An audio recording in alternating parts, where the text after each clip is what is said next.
Hello, good afternoon. So now, for today's video, magama kog cheese stick guys. So mao ni ako ang ginagama matag adlaw guys. Ni ako ang negosyo.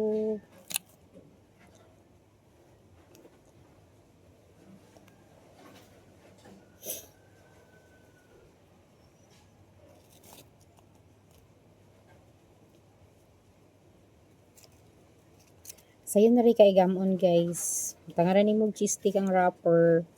Yung i-roll ni mo. So butang water ra mo ibutang kay para dili po gasto sa mantika. Pwede po mantika pero gasto na kay ko mantika. So water ra ibutang nimo guys. So makatipid pa ka. So kuan sa 200 pieces nga wrapper ibaligya nimo tag 5. Makaginansya gyud ka guys. So dili ra ka magtinamaran kay para na kay mabaligya everyday. Kinahanglan kung mag-prepare po ka guys, be sure nga limpyo po di imong kamot. Kay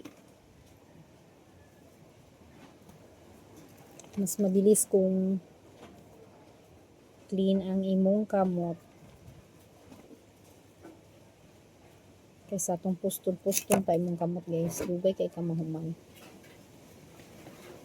Pinaspasay ni guys kay time is gold.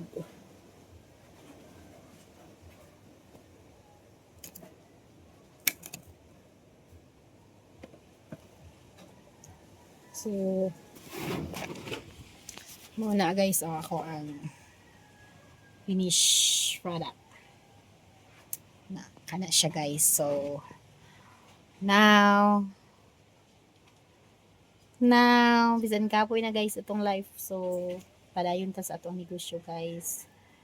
Bahala na bisan piso-piso lang guys atong negosyo matag adlaw. Basta kay naatay gamay nga ni ginansya or naatay adlaw nga income, okay ra na. Kay mo abot ra gyud ang panahon nga i-bless ta sa Ginoo. So thank you so much guys. Bye-bye.